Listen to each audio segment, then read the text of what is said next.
श्री स्वामी समर्थ. नमस्कार, मी नंदिनी. माझ्या यूट्यूब चॅनलवर तुमचं खूप मनापासून स्वागत करत आहे. तुमच्या मनातील सर्व चांगल्या इच्छा स्वामी महाराज पूर्ण करो ही स्वामींच्या चरणी प्रार्थना करते.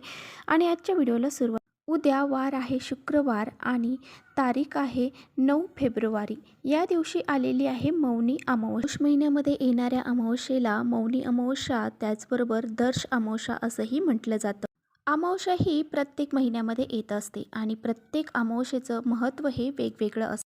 आपल्या हिंदू धर्मामध्ये अमावस्या आणि पौर्णिमा या 2 दिवसाला विशेष असं महत्त्व दिलं जातं. मौनी अमावस्या म्हणजे या अमावस्येला आपल्याला मौन पाळायचं असतं, परंतु ह्या गोष्टी आपल्या सर्वसामान्य माणसांना करणं शक्य होत नाही. जे ऋषीमुनी आहेत तर ते या दिवशी मौन पाळतात किंवा धारण करतात. तर पहा, या दिवशी आपल्याला मौन पाळणं शक्य नाही, तर आपण आपल्या घरामध्ये काही गोष्टी ह्या टाळायच्या आहेत. त्या म्हणजे आपल्याला कुणालाही अपशब्द हे बोलायचे नाही किंवा आपल्याकडून कुणाचा अपमान होईल असे शब्द उच्चारण करायचे नाही. कोणी समोरून आपल्याकडे भांडायला जरी आलं तरीसुद्धा आपण मौन धारण करायचं आहे, म्हणजे शांत राहायचं. कुणालाही ओरडायचं नाही किंवा काही नकारात्मक जे शब्द आहेत तर ते आपल्याला घरामध्ये उच्चारण करायचं नाही. काही वाईट शब्द आहेत तर ते सुद्धा आपल्याला बोलायचे नाही. असं केल्याने आपल्याला मौन पाळणं इतकं पुण्य या एक अमावस्येला मिळत असतं. त्यामुळे पहा, आपल्याला अशा काही गोष्टी ह्या टाळायच्या आहेत. त्याचबरोबर अमावस्येच्या दिवशी काही उपाय देखील केले जातात. तर आजच्या व्हिडिओमध्ये मी तुम्हाला काही उपाय सांगणार आहे. तर पहा, आपल्याला मुलांवरून अशी ही एक वस्तू ओवाळून टाकायची आहे, म्हणजे उतरवून टाकायची आहे, ज्यामुळे सर्व दोष अडचणी नष्ट होऊन जातील. आपल्या मुलांची अभ्यासात, नोकरीत, व्यवसायात खूप सारी प्रगती होईल. त्यामुळे आपल्याला असा हा एक उपाय आवर्जून करायचा आहे. अमावस्या हा दिवस घरातील नकारात्मकता दूर करण्यासाठी अत्यंत महत्त्वाचा दिवस मानला जातो. त्यामुळेच आपल्याला असा हा एक उपाय करायचा आहे, ज्यामुळे आपल्या मुलांच्या जीवनामध्ये कोणत्याही प्रकारचे विघ्न येणार नाही. त्याचबरोबर त्यांच्यावरती काही दोष, नजरबाधा, करणीबाधा यासारखे काही दोष लागलेले जर असतील ते सुद्धा दूर होऊन जातील. त्यामुळे असा हा एक उपाय आपल्याला अमावस्येच्या दिवशी आवर्जून करायचा आहे. तो कसा करायचा आहे याबद्दलच आजच्या व्हिडिओमध्ये आपण जाणून घेणार आहोत. त्यामुळे व्हिडिओ कुठे स्किप न करता शेवटपर्यंत नक्की बघा, जेणेकरून तुमच्यापर्यंत योग्य ती माहिती पोहोचेल. आणि आपल्या चॅनलवरती जर तुम्ही नवीन असाल तर चॅनलला लगेच सबस्क्राईब करा. असेच माहितीपूर्ण व्हिडिओ पाहण्यासाठी बेल आयकॉनलाही प्रेस करा, म्हणजे माझ्या नवीन व्हिडिओचं नोटिफिकेशन तुम्हाला सर्वात अगोदर मिळेल आणि तुम्ही एकही व्हिडिओ मिस करणार नाही. तर पहा, अमावस्या हा दिवस आपल्या घरातील नकारात्मकता, दोष, अडचणी दूर करण्यासाठी अत्यंत महत्त्वाचा दिवस मानला जातो. त्याचबरोबर आपल्या मुलांवरती काही दोष असतील, अडचणी असतील तर त्या दूर करण्यासाठी सुद्धा हा दिवस खूप महत्त्वाचा मानला जातो. आणि म्हणूनच असा हा एक उपाय आपल्याला आपल्या मुलांसाठी आवर्जून अमावस्येच्या दिवशी करायचा आहे. हा उपाय जो आहे तर तो तुम्ही अगदी तुमची मुलं लहान असतील, लहानांपासून ते मोठ्यांपर्यंत, मोठे म्हणजे अगदी पदवी धारण केलेले आहेत, कॉलेजला जात आहेत, त्यांच्यासाठी सुद्धा तुम्ही हा उपाय करू शकता. तर पहा, अगदी लहान मुलं जी असतात तर ती खूप सारी चिडचिडपणा करतात, हट्टीपणा करतात, सारखी किरकिर करतात आणि घरामध्ये एखादी व्यक्ती येऊन गेली की ती लगेचच आजारी पडते किंवा मग ती खूप सारी किरकिर करत राहते.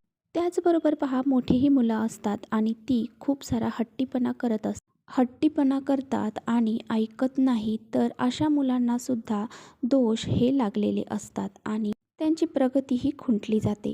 तर पहा, हे जे दोष आहेत तर ते बाहेरच्यांमुळेच लागतात असं अजिबात नाही.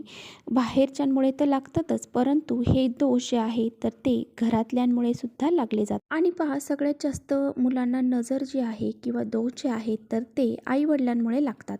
कारण आईवडील हे आपल्या मुलांचं नेहमी कौतुक करत राहतात.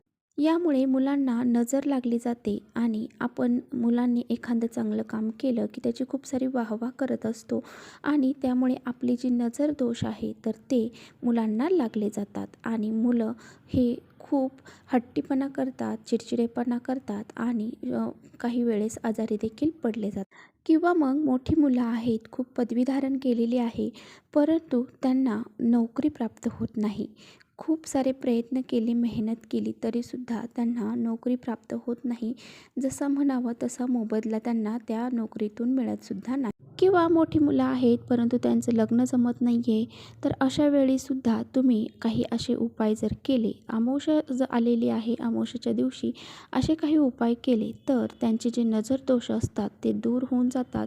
त्यांना कोणी करणी-बाधा केलेली असेल किंवा काही वाईट दोष, वाईट शक्ती त्यांच्यावर प्रभाव करत असेल तर ते सुद्धा दूर होऊन जातात. तर पहा आपल्याला काय उपाय करायचा आहे. तर पहा हा जो उपाय आहे तर तो उद्या आपल्याला संध्याकाळी करायचा आहे. संध्याकाळी 4 वाजल्याच्या नंतर रात्री 12पर्यंत तुम्ही हा उपाय कधीही करू शकता. तर पहा आजच्या व्हिडिओमध्ये मी तुम्हाला 2 उपाय सांगणार आहे. दोन्हीपैकी कोणतेही उपाय तुम्ही करू शकता किंवा तुम्ही दोन्हीही उपाय मुलांसाठी करू शकता. सर्वात पहिला जो उपाय आहे तर तो आपल्या घरातील झाडूबद्दल करायचा आहे. तर आपल्या घरामध्ये पहा शिरई म्हणतात त्याला किंवा मग झाडणी म्हणतात. तर ही झाडणी किंवा शिरई आपण घ्यायची आहे आणि मुलांच्या डोक्यापासून ते पायापर्यंत 7 वेळा उतरवायची आहे. ही शिरई जेव्हा आपण मुलांवरून उतरवणार आहात तेव्हा आपल्याला उतरवत असताना आपल्या मुलांची इडापिडा जाऊ दे, त्यांची अभ्यासामध्ये खूप सारी प्रगती होऊ दे, नोकरीमध्ये प्रगती होऊ दे असं आपल्याला म्हणायचं आहे. आणि उतरवत असताना आपण खूप रागामध्ये ह्या गोष्टी करायच्या आहेत. अगदी हसतमुख आणि कौतुकाने ह्या गोष्टी आपल्याला करायच्या नाही. मुलांमधली जी नकारात्मकता आहे, वाईट शक्ती आहे ती दूर होऊ दे, त्यांच्यामध्ये जी इडापिडा आहे ती टळू दे आणि मुलांची खूप सारी प्रगती होऊ दे असं आपल्याला म्हणायचं आहे. आणि उतरवल्यानंतर ही झाडू आपण मुलांवरून उतरवल्यानंतर तो लगेचच घराच्या बाहेर घेऊन जायचा आहे आणि घराच्या बाहेर गेल्यानंतर 3 वेळा आपल्याला तो घराच्या बाहेर आपटवायचा आहे आणि नंतर तो तिथेच ठेवायचा आहे. आता बघा तुमच्या घरामध्ये 2 मुलं आहेत तर 2 मुलांसाठी सुद्धा तुम्ही एकच झाडू वापरू शकता आणि सांगितल्याप्रमाणे उपाय करू शकता. आता समजा तुमची मुलं बाहेरगावी आहेत तर मग तुम्ही मुलांच्या फोटोवरून सुद्धा सांगितल्याप्रमाणे उपाय करू शकता. आता पहा दुसरा जो उपाय आहे तर तो सुद्धा आपल्याला अमावस्येच्या दिवशीच करायचा आहे आणि तो संध्याकाळीच करायचा आहे. म्हणजे 4च्या नंतर रात्री 12पर्यंत तुम्ही कधीही करू शकता. तर पहा बऱ्याच वेळा तुम्ही हा उपाय केला देखील असेल. तर पहा ज्यांनी नाही केला त्यांनी आवर्जून करा. तर पहा आपल्या मुलांसाठी आपल्याला 7 लाल मिरच्या घ्यायच्या आहेत. देठ असणाऱ्या लाल मिरच्या घ्यायच्या आहेत.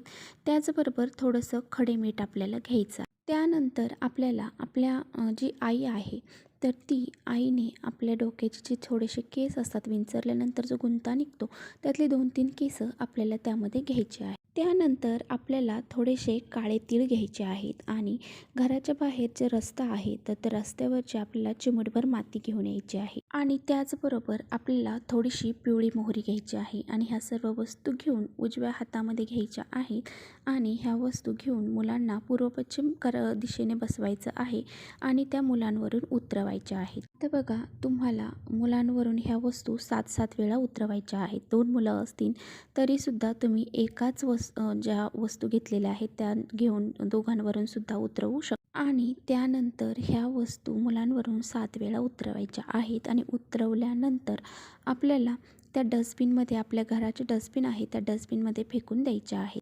किंवा तुम्ही एखादी मातीचं भांडं घ्या, त्यामध्ये थोडेसे कापूर टाका आणि तो कापूर जाळा आणि त्यावरती जरी ह्या वस्तू तुम्ही जाळून टाकल्या तरी चालतील. तर अशा प्रकारे सुद्धा तुम्ही करू शकता. किंवा मग तुम्ही गावाकडे राहत असताल, खेडेगावामध्ये राहत असताल तर चूल जर पेटवत असताल तर त्या चुलीमध्ये सुद्धा तुम्ही ह्या वस्तू जाळून टाकू शकता.